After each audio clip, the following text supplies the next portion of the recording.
Hello and welcome everybody, I'm Joshino, and today I've got a video about Taiwan, where I'm currently staying. So if you didn't know, MSI, a computer components company, took me over to Taipei in Taiwan, a mega city full of computers everywhere. There's even whole districts full of just computer shops. It's ridiculous. It's gamers and PC gamers heaven here. But today I'm just going to be covering just the early part of the first day of Computex and basically MSI's booth that I went to early on. But also the fact that if you haven't seen my Twitter, you haven't seen in my videos, I've been asking people to vote for me in a link. Now this is actually not really for me, apart from the fact that the more people that interact with it, the better for me. But what it is that they're giving to the YouTuber that has the most votes in that link, that little campaign, a computer to give away, a big gaming PC, one that's just actually released at Computex 2017 and can run it for a competition just for their subscribers. So please do go to the description or to the comment section where it'll be pinned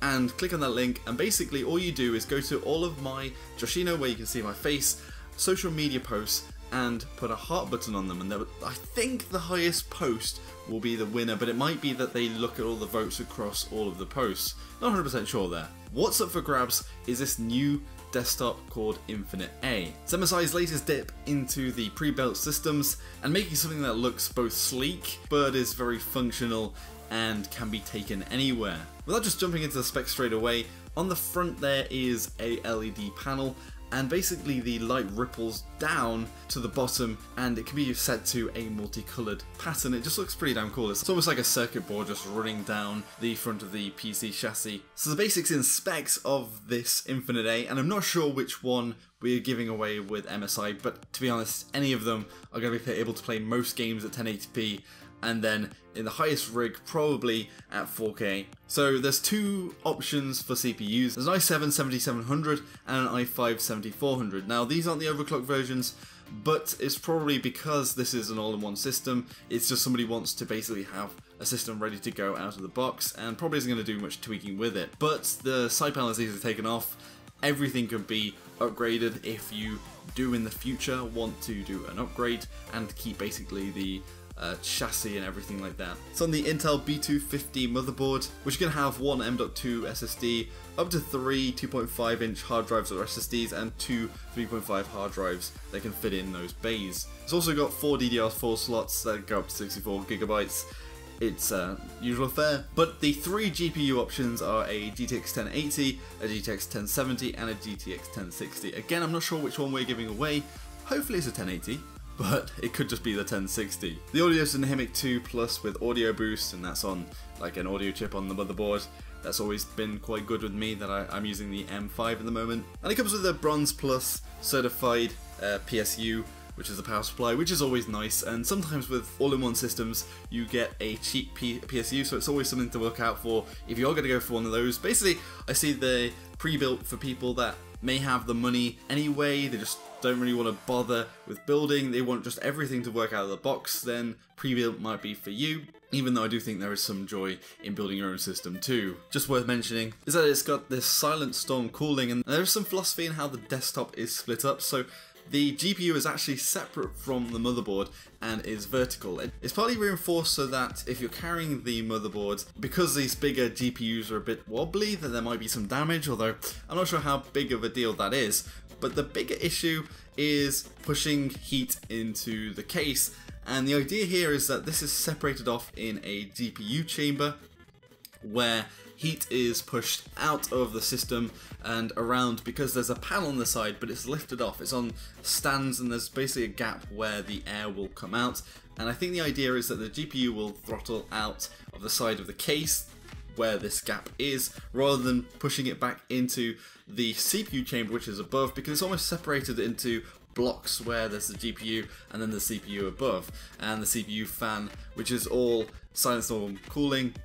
Their new solution that should keep less hot air in the main chamber with the CPU and all the other components like the M.2s and things like that, which can thermal throttle. It does have MSI's Mystic lighting, so you could even hook it up to some LEDs in your room, use it to tell you when you're in low health in Dota 2 or CSGO, but I'll be talking about that a little bit shortly and having a little bit of an interview with Blunty, another YouTuber that's with us on this trip. I just thought I'd quickly talk about MSI's rest of their booth. They've got some modders to work on a few pretty awesome builds. The first one is a claw machine where you're getting these little dragon things that hook onto the top of your monitor. I've actually got 3 of them, and I don't know what to do with them because I don't think I'm going to use all 3. They're like little things that hang on the top of your monitor and look cool. They're little dragons. There's also a build where you both press a button, and the idea is to try and sync up this mystic lighting where it controls all the LEDs. You got to try and get it so that either the red or the blue switch, it all goes red,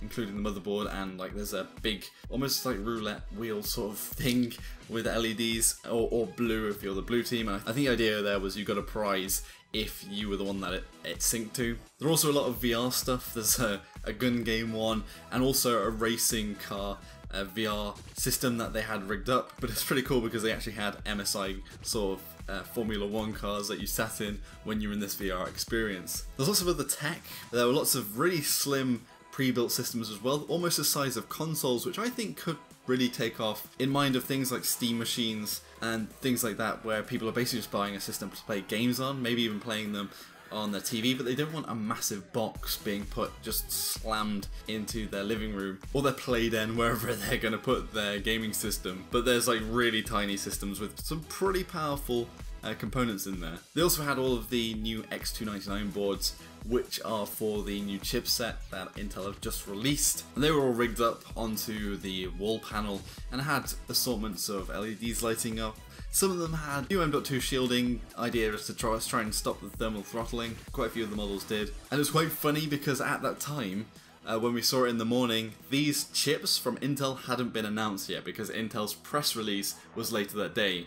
Now, I didn't get a chance to look through completely Intel's press release and all of the ins and outs, although there has been a bit of rumblings on the fact that they may not be taking too much of the market share from Ryzen, and maybe AMD are a bit happy this time, although they're sort of mega priced ones.